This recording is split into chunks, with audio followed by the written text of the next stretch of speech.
show me yours. Where failure speaks volumes. Jason and Rick getting real, drop brutal business truths. No sugar coated, only raw lessons shared. Tuning out on your mistakes, show me yours. Well, hello and welcome back to Show Me Yours. As always, we have another treat for you. This episode, we are going to be talking with some real true pioneers and leaders of our small business community. Not to mention, these guys are serial entrepreneurs. They have so many ventures going on right now. I just had to spend the last 20 minutes trying to get it all straight. So thanks, guys. That was helpful to talk this through, and I'm a little nervous to go down the list of all the things that they have going on. So let's go ahead and do an introduction and see how I score in introducing these guys, because I think this is going to be the toughest introduction I have ever had. Okay. Fair enough. All right. So first and foremost, we have Andrew Hazzlee. Andrew Hazzlee has a very long resume, and you and I met at A Million Cups probably back during the pandemic time when you first moved here, right? Right before the pandemic, I think. Yeah. So we've known each other around the block, the downtown vibe, for quite a while.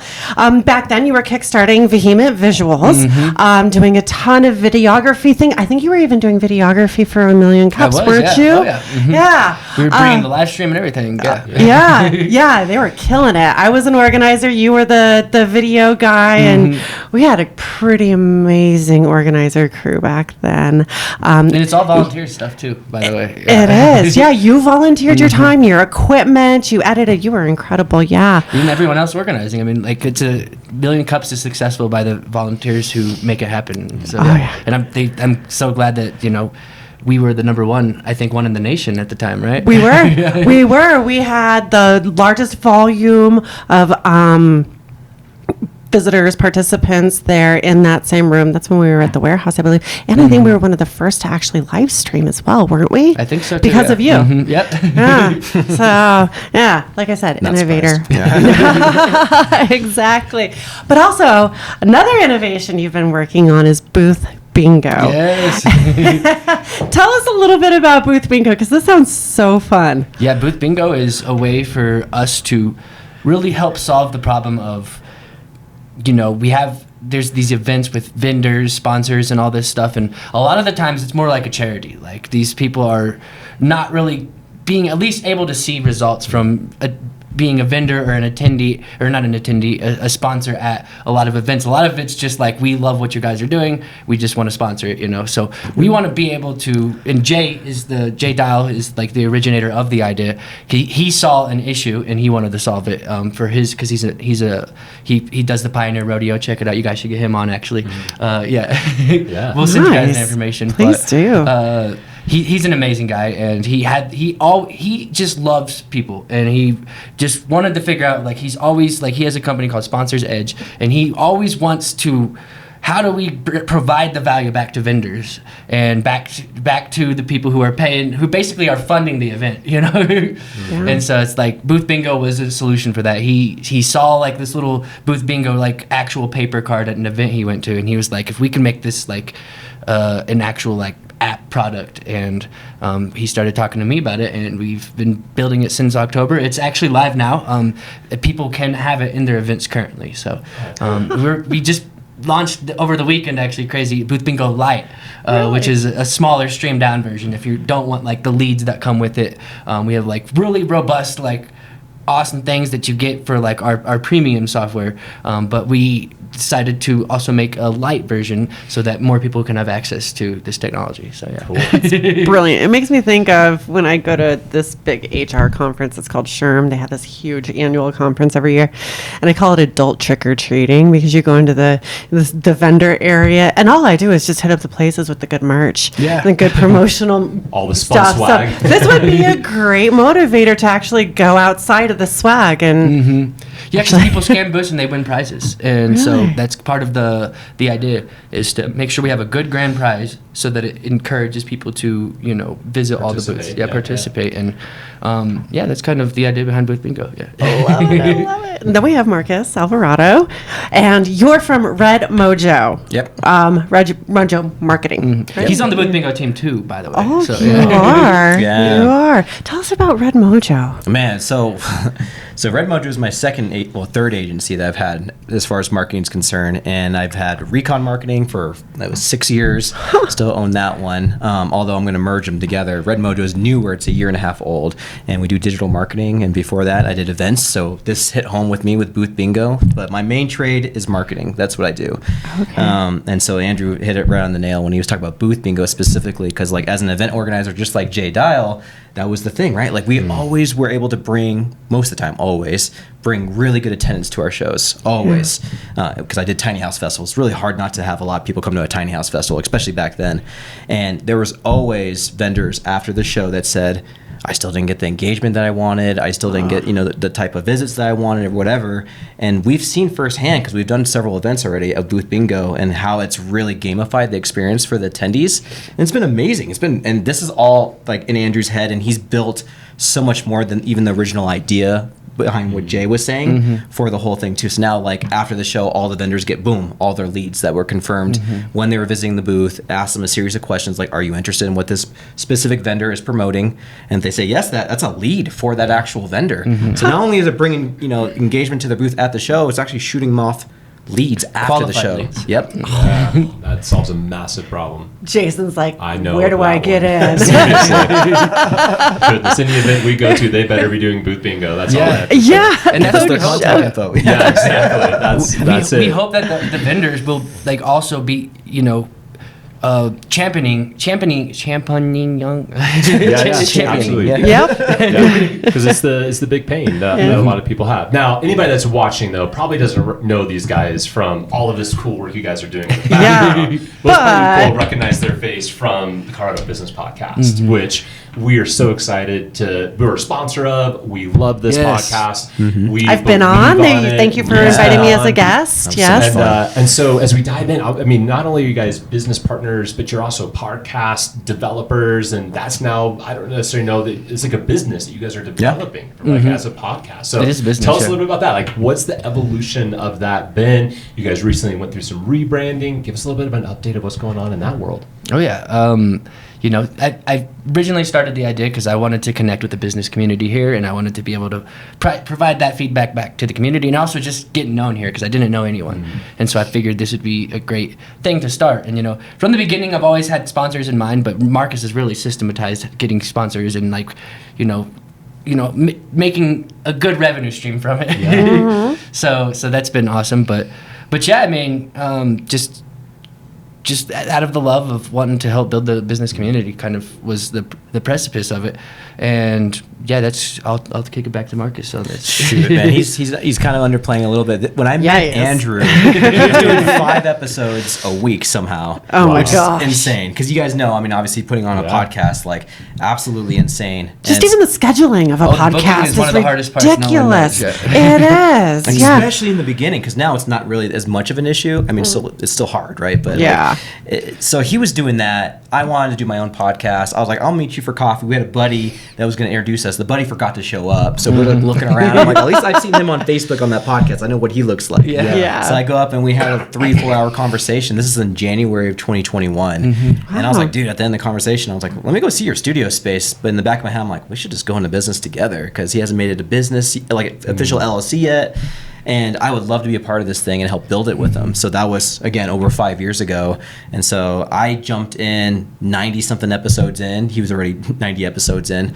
And now we're at 300-plus episodes that we've done over the past 5+ years together. And just like any other partnership, you learn so much about each other. Yeah. The best thing about him and I is our personalities are so different. It's just a perfect yin and yang for what we do. It's just helps so much. Just kind of like you guys were talking about, before we started with this, there's the production and editing side. There's the side that gets the guests and maybe the sponsors or whatever it might be. That's kind of the 1-2 punch that we present with one another. Yeah. But it's also opened us up the doors for so many cool people in this town.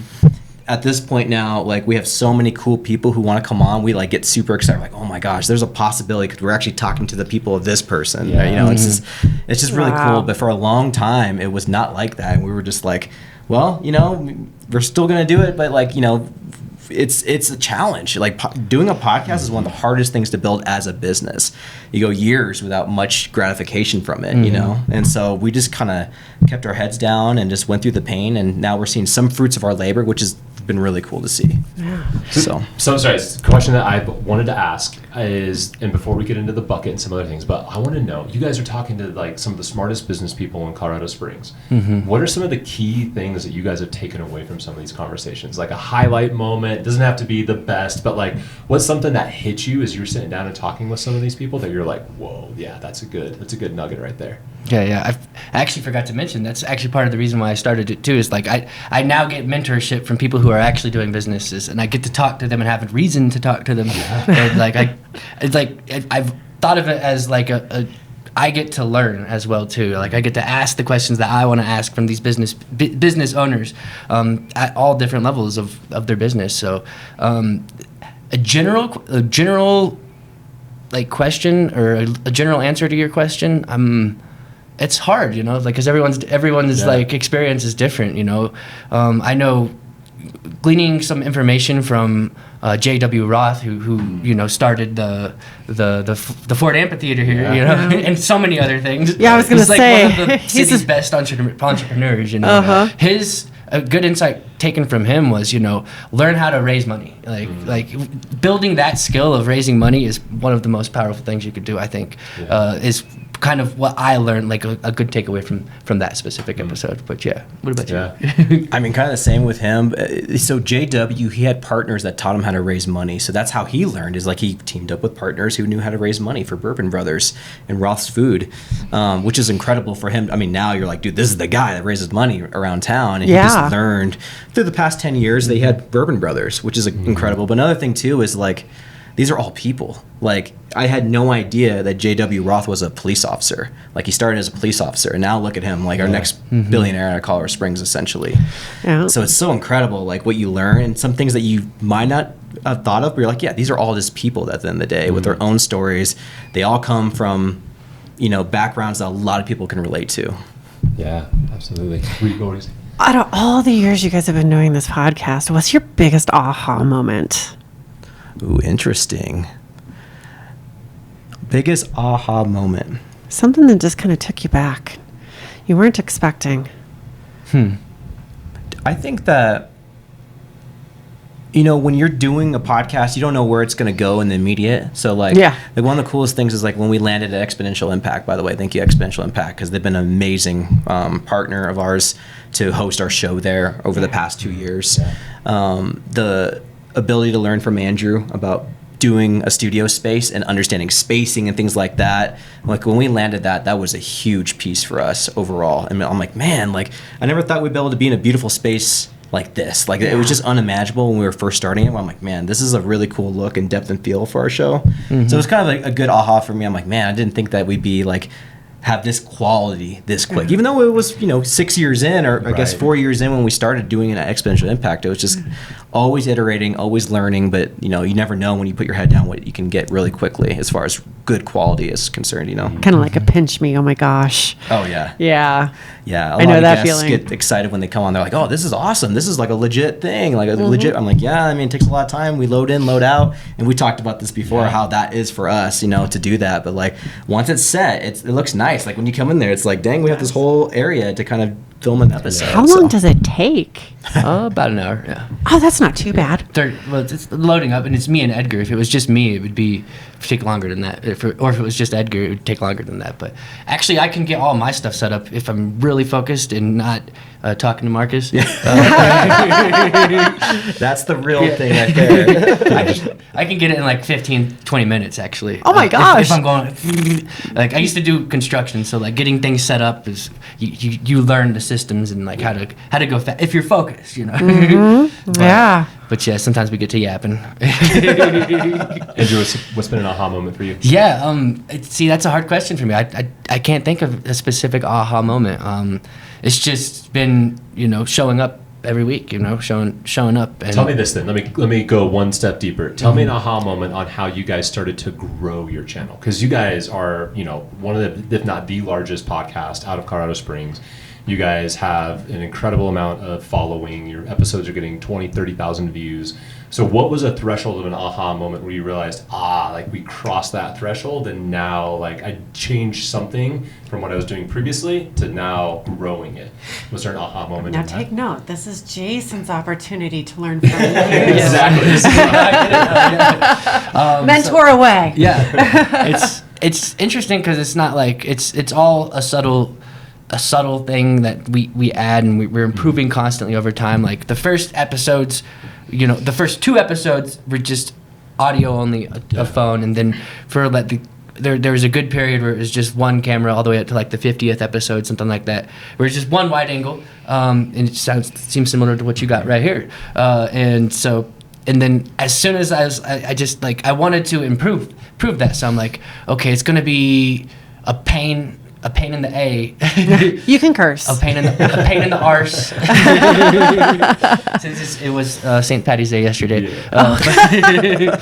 But it was like I would think, adding a camera for me and the guest is going to be it's going to add so much more work to me in post-production and editing. I'm going to have to cut between each person, but I was like, I definitely want to upgrade that. Yeah. And so I ultimately pulled the trigger on like getting that, and then bought a second camera, and just slowly I added that, and then started adding more different things, and things have been added. I could say I really do like the formula that we have for the hooks that we have, but I don't know if that is the thing that is pushing the needle. I mean, I think it might be, but I don't know for sure. I know it's very helpful, but I think it's just a consistency, and having that mentality of constantly growing every episode. It feels like just this week we got new mic stands for our podcast, and they're really freaking awesome. They're really robust and they're powerful. Like, not powerful, but Yes, beat someone with them. They're just nice, and like we didn't really necessarily need that, but it's something that we upgraded. It's because the other mic stands did work. They just. We had 2 people break them before, because they just weren't designed to be adjustable. But these new ones have tension on them, so if someone moves it, it actually moves and it stays where it's at instead of snapping it off. Do you have a piece of equipment that you're most protective over? Like if someone were to trip and fall on top of it, would you? Oh yeah, I mean the cameras probably. Yeah. We invested into the cameras. We invest in Edgar too. Who brings some of the good cameras as well. He brings FX3s, and I got my Black Magic. I don't want anyone tripping over any wires. I actually try to keep all the wires on this side, or the other side of the table where the guest won't be. It's like the production side, essentially. Yeah. And you do a good job of that. You keep it really clean. Yeah, thank you. It's really nice. Yeah, and like we. It's just constant, improvement, and I don't know if there's a specific thing like that has. I think it's just consistency and showing up, and we've had seasons with this podcast too, around 3 plus, around the 3 or 4 years ago mark, there were episodes like we would actually skip weeks. We wouldn't do an episode this week just because we didn't have the booking in place, or like there was a lot of things. There was periods where things seemed like they were falling apart. But the last 2 years we've had it really solid, and so that's probably a good. We're all fully committed. We're all deep cool. keeping it going, and That's awesome. Should we dive into the bucket? All right, so. You guys. So as you guys know, this is our bucket of failure. No, it's not. Label that somewhere. It's the bucket of tuition. Yes. All the tuition we've paid. Yes. Ask the hard questions of lessons learned, and obviously you guys have had a lot of experiences, so I'm excited to dive in. So one of you guys go ahead and dig in there and pull out a question. Me or you? Let's go. I'll go. Go for it, dude. And I'm from Missouri, so this podcast name is nice because it's the Show Me State. Really? It's on the license plates and everything. Like they're The Show Me State. I need that license plate. All right, so tell us about a time you seriously considered walking away from entrepreneurship for a normal job.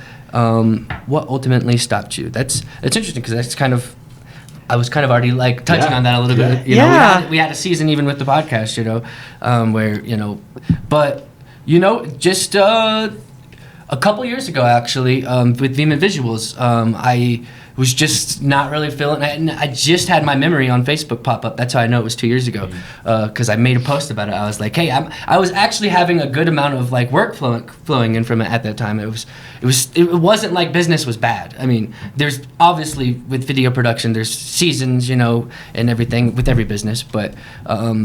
Yeah, there's about 2 years ago, I decided I kind of wanted to stop really focusing on video production as much, and I wanted to do other stuff. And part of that was AI, actually. I think it really, I saw, and it still hasn't happened yet, but like, I do foresee, you know, AI replacing a lot of what videographers do. You know, like you could take a photo of something and then tell it to make a video out of that photo.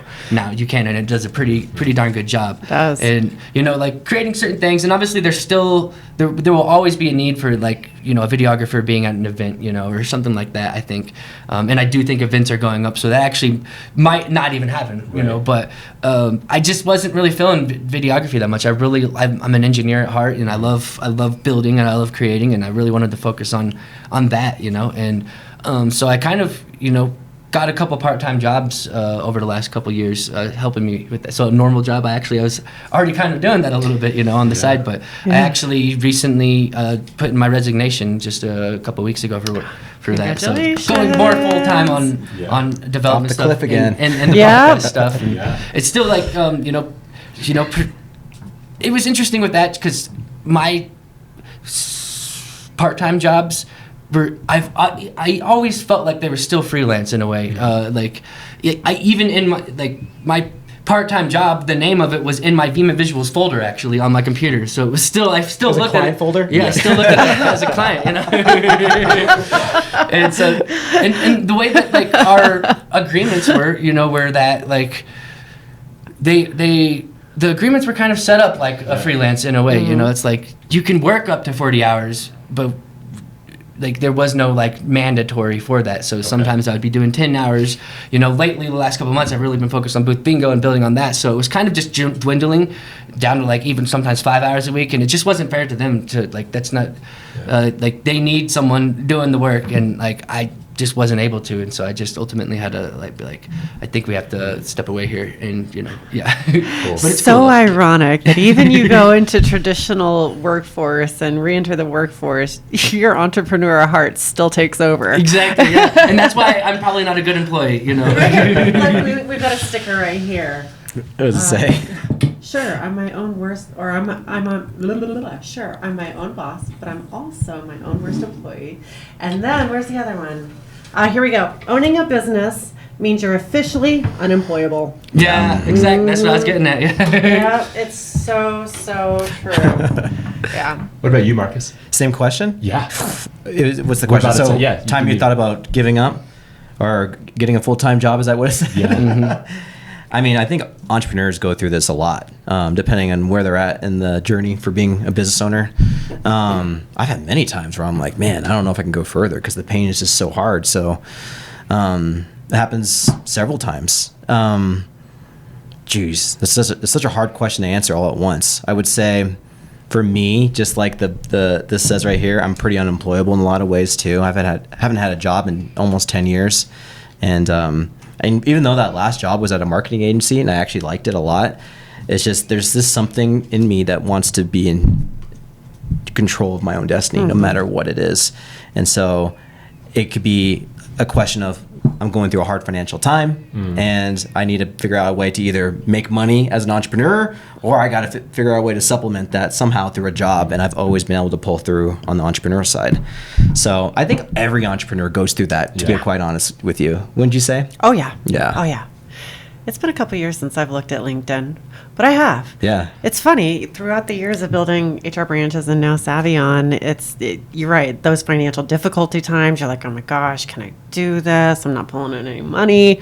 My family's going to go broke. I'm going to lose my house. You think of all of these things that can happen, and it feels heavy. And then I always get out to LinkedIn and I go as far as looking at job descriptions for a few positions. I'm like, oh, okay, I'm going to go make money now. Yeah, exactly. That's all the motivation I needed. Right? Yeah. The time to put in for a job actually is like you could be doing that on activities for making money. Yeah, it's not easy to find a job in this economy or whatever you want to say. Like last year when I was looking for this job that I just recently resigned, it took me 6 weeks to find a job and over 400 applications, and I'm like, I have skills. What the hell is going on here? Like why can't I find? I couldn't even places like Home Depot or factories, they don't want to hire you because I just stepped away from entrepreneurship, and I hadn't been employed for 5 years. That's what it looks like to them. So it's like it doesn't it took over I put 400 applications. Wow. I was, what the hell is going on? Go ahead.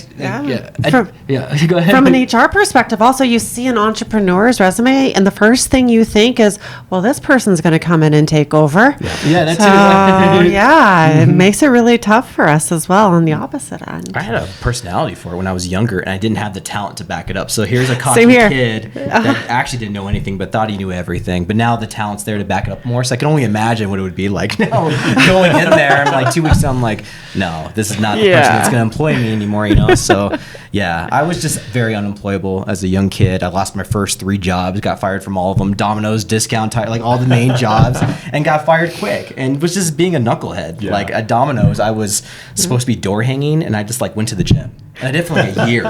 That's an entrepreneur's resume, by the way. I can spot an entrepreneur on a resume before they even know they're an entrepreneur. Right. I walked into an interview and said, listen, while your resume is great, you need to be a business owner. Because this is an entrepreneur's resume. And they're like, no, I don't want to. And I'm like, oh, you will be. Watch me. Yeah. Yeah. Anyway. Thank goodness you hone your skills in too. Like if I was just reckless and didn't do anything, then they wouldn't have gone anywhere, right? Like we have to hone our skills in as entrepreneurs too, right? To ultimately have the skill set to carry yourself forward, because you got to also be able to manage people as a business owner too. Yep. That's a skill, to manage people. Not only do you have to have talent, you also got to have talent to manage people and lead and all those things too. So I tell that I volunteer for the SBDC as a consultant. 99.99% of my consultations is, how do I hire my first employee?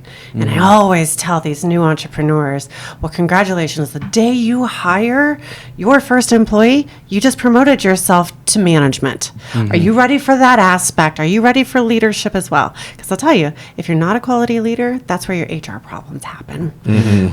that's where they start. Yeah, it is. It's all leadership. Yeah. Yeah. But like you, Marcus, on my resume, the longest stint I ever really had was about 3.5 years. And then I'd get bored and I'm done and I'm ready for the next. This is the longest job I've ever had. It was 3.5 years? Well, owning this business. And that's been 10. So I'm doing pretty good. But like a real job, 3. 3. And I was done. Yeah. I feel you. Yeah. Get cocky and you're like, I know it all. On to the next.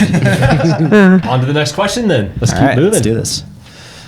Uh-oh, this one looks like a long one. No, it's just big. Yeah. Just coming out. Tell us about a time you trusted your gut and it led to a spectacular failure. Oh. How did you learn to trust it again or not? Oh man, I was an event organizer, so this is definitely down my road for sure. So trusted your gut and led to spectacular failure. There's one thing that's amazing about events is it's the one thing that's probably the most gratifying, because when it actually kicks off and people come to an event, there's no better feeling, because you're like, man, this was an idea in my head. All these people came because of this idea and me going all out and pushing my chips all in. And it's like the most gratifying feeling I've ever had as an entrepreneur, bar none. But like if you fail and it's not a good turnout or something like that, then it's like everybody knows. It's not like, you own an accounting firm and like maybe some people, it's like everybody knows, because you spend all that time advertising, it's all over the radio, it's all over the internet, and all these people come and show up, and if for one, the attendees will know, and two, like the vendors, the sponsors, they all know. Yeah. And so it's reputation in all these different ways. And so I've had many times of humiliation or failure. My 2022 event, Andrew was there, was a was a smaller year as far as attendance is concerned. And, you know, when you go through that, you can take it in two different ways. One, you can kind of fake it and be like, no, everything's fine. And that's kind of the way that I've taken it, or I did take it. Because I'm that person that has to be strong, has to put up that facade of like, no, this is fine, we're gonna get through it, nothing's wrong. But like, that was a hard event for me to take on financially and lose a lot of money on. And so that was a very public failure. There was also a lot of like falling outs with people closest to me and business partners that year. So it was like all those things all at once. And I was also still an agency owner at that time. So it was just like losing business partners, having an event that wasn't, you know, up to par what I was normally used to having for an event for my size. Because at that point, it was like every year, boom, boom, boom, boom, big event. And it was very public, and it was very hard for me to stomach. But that was the biggest precipice for me to kind of move forward as a business owner and to like learn how to take my stripes and to move forward. That was the year I was like, LinkedIn, you know, like let's check out and see what we can do, you know? Yeah. But like when you move past that, there's so much on the other side of that. Like I feel like a lot of people that can either stay in this like phase of this pissed off at life, and we all know those people who are very negative and they're jaded because they victimize themselves from one moment in time that could really, you know, make the biggest impact on their life, whether negative or bad, or negative or good, right? Or you can move past that, and there's like a wisdom phase after you move past that. A lot of people can't move past that phase. A lot of people we know stay in that phase and just victimize themselves over and over and over again. And so I chose to like figure it out and have humility. And like my girlfriend at the time, like she's like, I love you under a bridge. Whatever we want to do, let's do it. She supported me. That in itself was huge. like the biggest thing ever. It's like, man, I have someone that still believes in me after all this.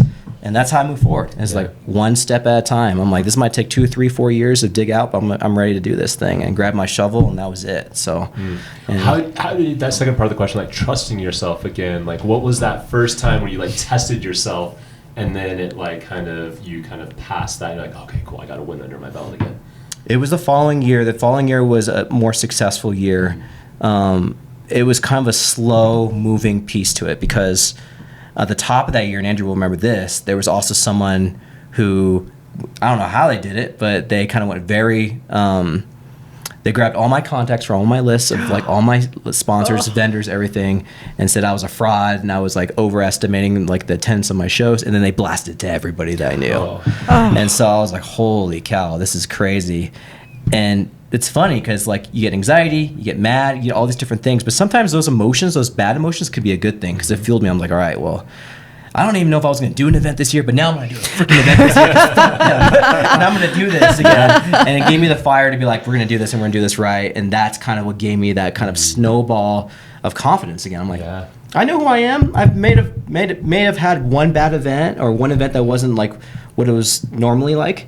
But I'm going to come back, and it gave me that fire beneath myself. And then the next year was great. So I was lucky, right? Yeah. It could have been another bad one, but like it gave me the motivation to really go at it and like just build a new team, build a whole new strategy, and just like go all in again. And that's the thing about events is like you're kind of, you're really pushing chips in when you have an event because you're banking on good weather. My event was outdoors, like no wind, you know, like it's a lot of risk with it. Yeah. Huh. What about you, Andrew?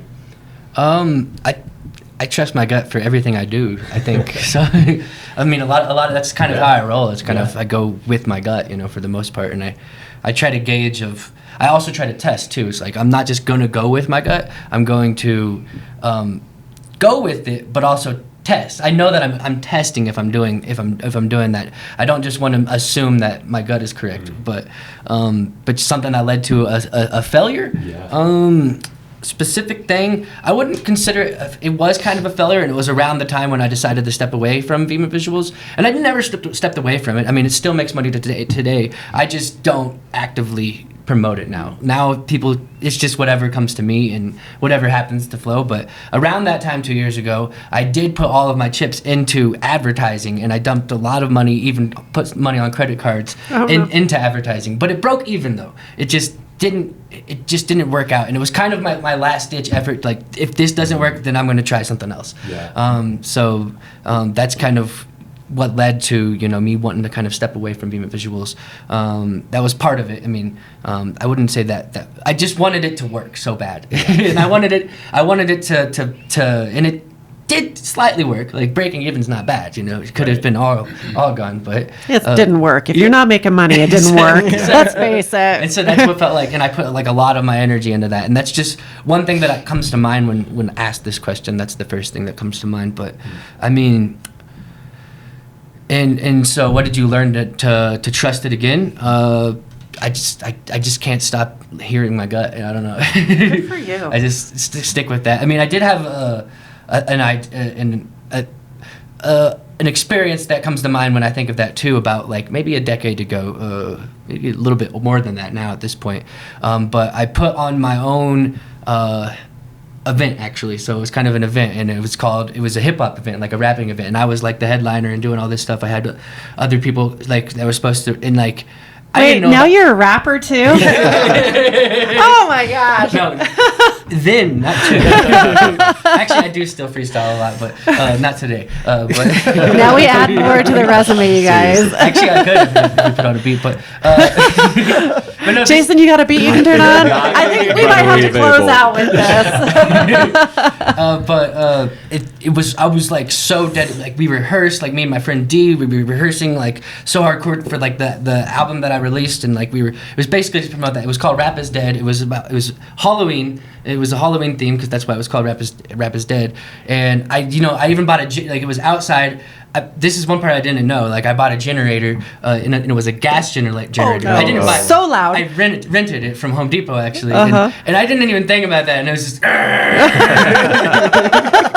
But, like, a drone behind you. Exactly. And so it's like, but no, like, and there were people that showed up, and I was so in my feelings about not enough people showing up that I didn't even. What I learned from it was I should have been grateful and had like, gratitude for the people that did show up, and that would. Yeah. But I ultimately just didn't. We just shut it off. We didn't even perform. I put all this energy and like we had an after party. Like I was so sad. It was just a bad experience, and I didn't know about promoting events though. Like I didn't even just told my friends on my phone. Like if I would have known how to promote an event, which I think I could now, I would have had people show up. Yeah. But, like even got the permit for the place, and like I put so much energy into this. And, like, yeah, it's kind of funny, but that was something I just trusted my gut on, and it felt like a spectacular failure. But like learning from that, it's just, I just get back up. That's all I do. So I don't need to trust it again because I just trust it again. Like it just default in me, even if it's delusional. But yeah, we had an event like that. You're not alone. You're in good company here. We had an event. We were doing a fundraiser, and it was supposed to be like this workplace fashion show because that's when COVID was over and people were starting to come back to the offices. But everybody suddenly forgot what to wear to work. They thought sweatpants were totally acceptable. So we're like, okay, well, during our fundraiser, we'll put together a fashion show.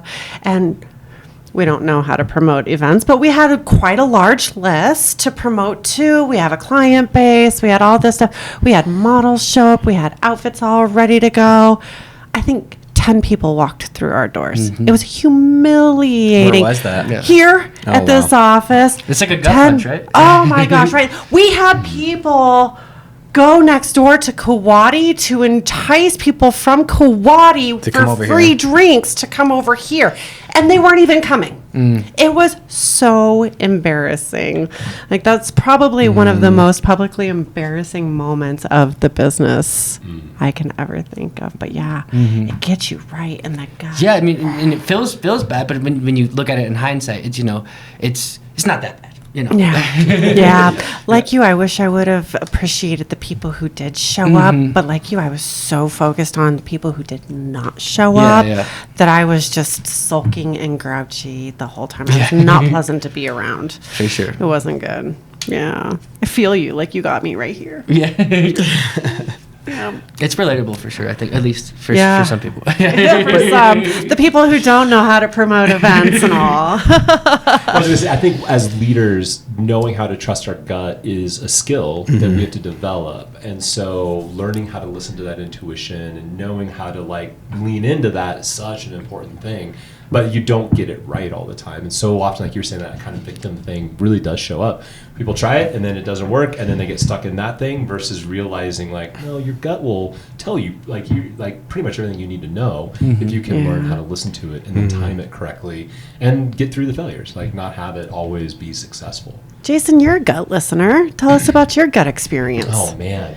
You're probably the guttiest guy I know. I've taken some You're big good with swings it. You put a before. stickers on the guttiest guy. Oh man, I think one of the times where I felt like I was working within a company, and I've always been an entrepreneur. Is kind of the way I look at it. Is like people come to me and they're like, let's work on the Skunk Works projects. Let's do the things that like kind of aren't happening and whatever, and I can help innovate. And I think that's where I might be on that level, Yeah. like more entrepreneur, because I don't like managing, and like I'm not Yeah. that I don't like it, I just can't do it. Right. Yeah. I'm not Right. good at it. And so I had a whole team underneath me, and we were doing like this product where it was great. We were selling, it was about $2,000 of coaching and things, and I saw this really cool opportunity to scale that and build something that I thought was going to really take us into the future, as well as position me as like a stronger leader within the organization. And so we were going to a company offsite. We were at the Garden of the Gods Resort, right? And Nice. this is like the whole leadership team. I had spent about 3 days preparing for this thing with some of the other leaders, and I was about to like present it to the entire team to say, hey, this as a customer service and customer success realm, this is the direction that I think we need to go. And literally 30 minutes before I was going to give the presentation, the co-founder pulled me aside and he goes, hey man, we're not doing that. Like this is not the direction we're going. We're going to turn it into technology. I can't scale people, but I can scale tech. And so like this whole dream that I had literally just got my like gosh. a bomb dropped on it. And I remember feeling so frustrated and so just taken like, what? No, like how, But then, like quickly, within about 3 months, I was on the product team developing this new product because I was able to scale something that didn't need as much people, and we could turn it into tech. And then when we launched it was like $1 million launch. So it ended up being like a really cool experience, but I will never forget that getting pulled aside and having put so much effort, so many of my dreams, right? Oh like, my gosh, this is man. what I see, this is what we can do, and it just being taken away. So, yeah. You never forget that feeling, man. Yeah, it can be brutal, but you can learn a lot from it. All right, I think we have time for one more. I think so. In? Yeah. All right. All right. Have at it, Come on, guys. Andrew. Dig deep. Yeah, Get shuffle, a dude. good one. Oh, you got the bigger. You guys keep going I know. up in size. Yeah, seriously. Someone who cut these up doesn't know what they're doing. All right. So how do you deal with online negativity, unfair criticism, or even trolls directed at your business? And this is a great question. I'm for us. so glad you guys got this question. This is so appropriate. Yeah. Did you intentionally cut this one big so they would So grab that we it? can grab it. Big piece of paper, yeah. And then it says, "What's your secret weapon for brushing it off?" Do you guys get much? Yeah, a little bit here and there. We'll see things for certain guests too, like just some of the trolls. Like we have a guest who likes to wear their hat backwards, and people will be like, "Oh, why are you wearing your hat backwards?" Just dumb things like that. Okay. Are you Like, serious? The sun's not even there. Or, I don't know. Like it's People say stylistic. dumb It's a stuff. stylistic choice. But yeah. Criticism, I try to not look at it because I don't handle it that well. So I try to not get involved in the comments areas. We even have like good comments too, but sometimes I'll get sucked into that and it'll turn into something, and I just try to stay away from getting engaged online. Just because you kind of take it personally, internalize it? I do a little and bit, do yeah, you? yeah, and like I get I'm a sensitive guy, but So be nice. yeah. But I mean, I'm also pretty good at not giving a fuck. So it's like Well put. Yeah. so it's like I do things because I like to do them. I wear, these cool Aladdin pants because they're comfortable, Like, I don't care what people think about it, So it's like, I want to rock a Fu Manchu, I'll rock a Fu Manchu, you know? Or that's technically not a Fu Manchu, but that's what people call this. Is that what this is? No, technically, if you think about like the Ho Chi Man, not Ho Chi Man. What's a Ho Chi Man? Hulk Hogan? The philosopher, the ancient Chinese philosopher, what's his name? Oh, Confucius. It's one of those thin, long ones. That's technically a Fu Gotcha. Manchu. But a lot of people have adapted like the Hulk Hogan one. They call it like they call it a Fu Manchu, but it's technically Definitely more Hogan. Yeah, I think Hogan when I see that. Okay. But, I mean, I rock it because I like it, you know. And so, but online feedback. We had this one video go viral, and it was Santa Claus, you know, Mark Broschissini. Mm-hmm. I always butcher his last name, but it had like a few million views on it on TikTok.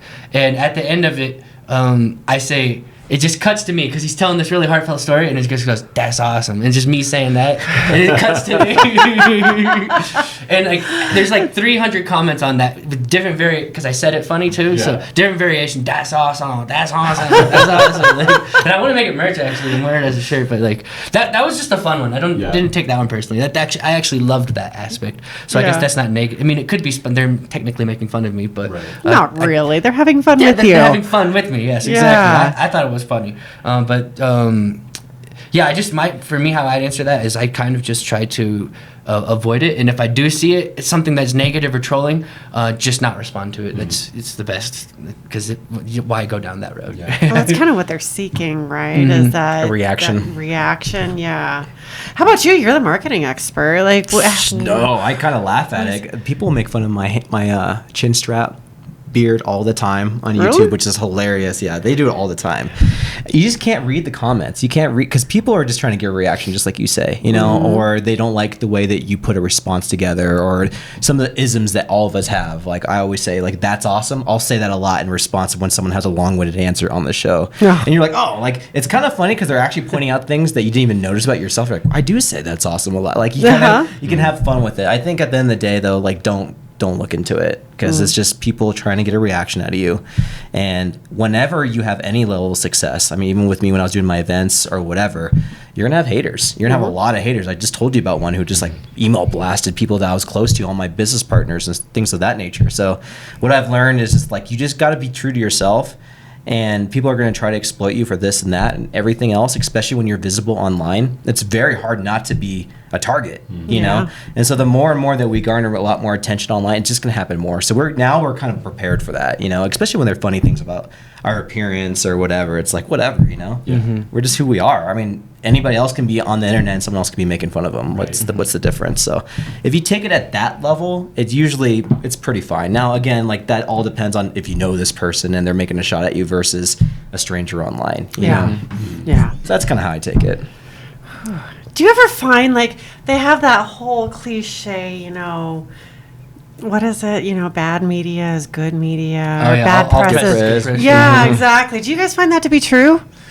I think for the most part, depends on what your goals are, I guess. If you want to become the president, then that's probably a good strategy. Isn't that sad? Yeah. But yeah, I mean, I do. Technically, it is because it's putting light on your ways, and people are going to find you who actually are your tribe out of that negative. If something got blown up because it was bad, but I mean, reputation is important, and so if like if you did something and now it's like going viral because of something you did that was bad, like I mean, technically it's going to trickle down and like it's going to blow up your spot and you're going to like blow up from it, you know, like your podcast could do numbers now because of something happened, because of some negative press, because it puts you into more light. But I mean, I think it will find the right people. So I do think it's true for the most part. Yeah. Do you guys remember that last year video of the Coldplay concert, and it was the guy holding the gal? Oh, I had so much fun with that, by the way. HR manager. Oh, exactly, because she was an HR manager. She was on, I guess Oprah has a podcast now, and she just had a recent interview with her, and she was talking through like what that whole thing was and kind of her side of the story. But the crazy thing about it is like the hate and the death, like calls that she was getting, people who were just like calling her, harassing her kids, just because of this whole situation. And it kind of was the situation that most people assumed, but there was definitely a lot of things and nuances that people didn't understand about that situation. And it was just interesting to me because I'm like, man, she blew up her career from this whole thing. She had to leave her job. I don't remember what happened with the boss. I think he left his job too as well. Yes, exactly. Yeah. And it's interesting because it's kind of that situation we just talked about, right? Like these people, you know, getting caught up in something. I guess it had like 300 billion views on that video. I mean, there's 8 billion people on this planet. That's insane. So, wow. Now she's on Oprah and she got a book deal, right? Like she's writing a book about her experience and getting ready to put that out into the world. So talk about spinning something that I'm sure was really challenging and personally hard to go through. And yet now to be able to capitalize on it. That's a great point. It's how you handle it, I think. It is, yeah. Like, because it's her side of the story is way more nuanced. Yes. And it's a beautiful human story, really. I saw that interview as You did too? Yeah. I was like, oh, yeah, of course. There's like a real human being here that got totally viral, but like, and we don't think that they're humans, but then we know that they are. In fact, her husband was in the audience, from what I understand. Like he was ex-husband. The ex-husband was at the. They might have gone back together. Did they get back together? Somebody need to fact check that on me. But I'm pretty sure, interesting. I think their marriage might have survived it. Wow. Anyways, because I know they were separated before the whole video because she was currently separated during that concert. He gone to the concert with somebody else, in fact, too, right? Yeah, so exactly. Like, it's just such a nuanced story, and we get so just attached to the tiniest little thing. Yes, we do. And then once we find out what's really going on behind it, we realize, oh, we have a lot more in common with all these people. She could have let it destroy her life, but she turned it into a positive by making a book. Like, you know, I bet 10,000 people bought that book, and she's probably made more money than she was making at the age. But still, none of us know her name though. No. Never mind. Yeah, right. But she could make it like from that and build off of that. You know, she could. Oh, there's a lot of people that do know her name though. Like just because there's a percentage, you know. So yeah, she definitely turned that into a positive. She could have like, you know,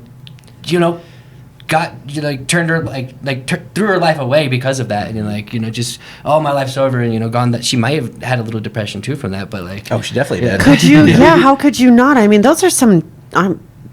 Publicly speaking, those are some darker days that none of us have ever experienced. Totally. Right? Well, the breakdancer at the Olympics, she literally ruined. Oh my gosh! was in there, and she like, what was she? First of all, what was she doing? But second of all, breakdancing, evidently. Is that what we're calling it?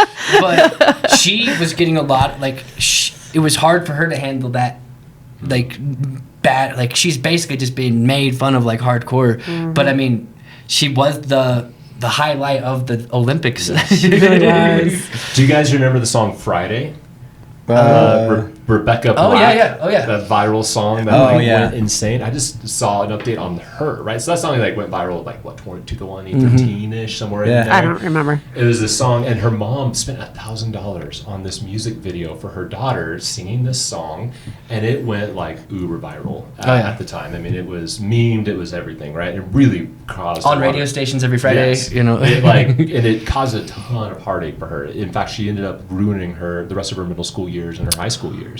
But now she just released an album in 25 and is touring with Katy Perry. What? Like, yes, she's opening for Katy Perry. So like just these amazing stories again of where the trolls and the haters and all the things that kind of happen online, but with some resiliency. Like we've been talking about kind of just as the thread of like having the resiliency to get through the hard things, to find something on the other side, and that is actually a gift. That's such a good. I think it eventually turns into a badge of honor. It does. You wear it as a sense of pride, and when you can get to that point, would you call it the wisdom phase?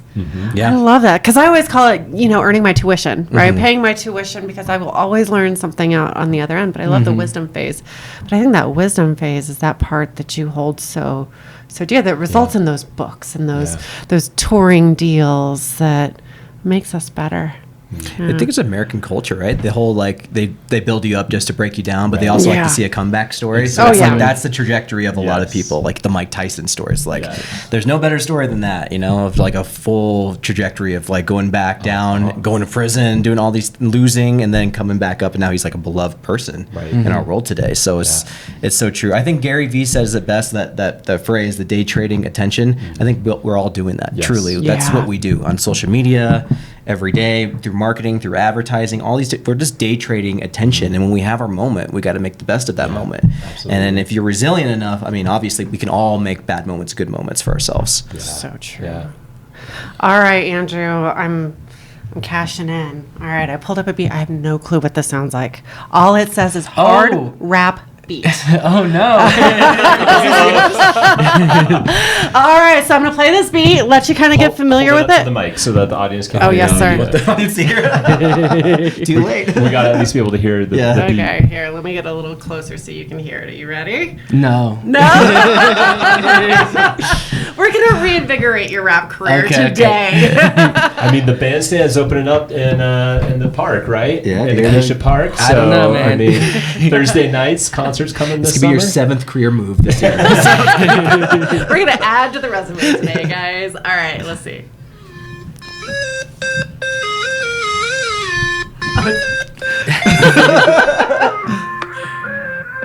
Ooh.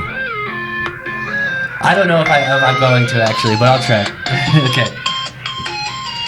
What are we thinking? Here at Savion, I'm gonna have a fun. Ah, fuck, I'm going on. Yeah, hold on. I'm nervous around rapping around other people, so this is gonna be interesting. Okay. So it is okay. No, I'm not gonna do it. Fair enough. Fair enough. We got close. We got close. You got one verse. Yeah, Yeah. One even verse. that, but yeah. Thanks for being a good sport. Yeah. Yeah. That'll be a part of our clip. I want to do better, but I don't want to embarrass myself. So. For our sponsorship, you can create a little sponsorship clip of you rapping for us. There we go. I'll do it with you. You just tell me what to do. I'll rap it with Okay. you. I'll just beatbox. Whatever you want me to do. Instead of our current intro song is written by AI. It's got a little hip hop drop to it. So you can help us redo that. Okay. Yeah. There we go. Yeah. Our AI system. But Yeah. Have human element to Yes. All Or should we right. land the plane? it. I think it's about that time, my friend. I think so. Yeah, well, you guys, thank you so much for spending the last probably hour-ish or so with us and letting us dive deep into your experience and turn the mic on you. You guys don't get the opportunity to talk about your journey very often. You're so focused on highlighting the rest of our community. I'm glad Jason and I got to finally highlight the great work, the extensive work that both of you guys do. Now, this is going to take a little bit of time because there's a lot to cover here, but I need you guys to tell us, how in the world do we get a hold of you, and how do we pay attention to all of your projects and everything that you have going on? This is your time to promote the shit out of yourselves. I love that. I don't think I've ever had a call to action like that. Promote the shit out of yourself. What's our new domain now? ColoradoBusiness.com. ColoradoBusinessPodcast.com. Checked out that SEO. Yes. Yeah. Yeah, There so you that's where go. you guys can find us absolutely is coloradobusinesspodcast.com. We have rebranded, so again, formerly COS Business Podcast, now Colorado Business Podcast. You can find everything on there. So like applying for the show, if you want to sponsor the show, like Savion has sponsored our show. What else on there? Just check out the podcast. Yeah. Anywhere you get podcasts, you can find it on YouTube as well too. Apple Podcast. And then check out Booth Bingo as well too. Yeah. Where can we find Booth Bingo? Boothbingo.com. Nice and easy. website that he built. I mean, all through AI. You should check it out too because Yeah. it's really he did a really good job. I build websites for a living and he did a really really good job. Cool. And what about Red Mojo? Redmojo.com. That's the Check that. one. Yeah, Check digital it out. marketing services, SEO, paid ads, website design as well. We do it all. We partner with a lot of agencies here in town as well. So that's what I do. I love to do that. That's my main trade. I've been doing marketing for about 16 years now, since 2010. So yeah, Wow. I love it. So redmojomarketing.com. Awesome. All right. All right. Again, thank you guys. This is so fun. I know. It's so We do more fun. often, right? We do. We do. But thanks to everybody joining us today. And this was Show Me Yours. We'll see you next time. See ya.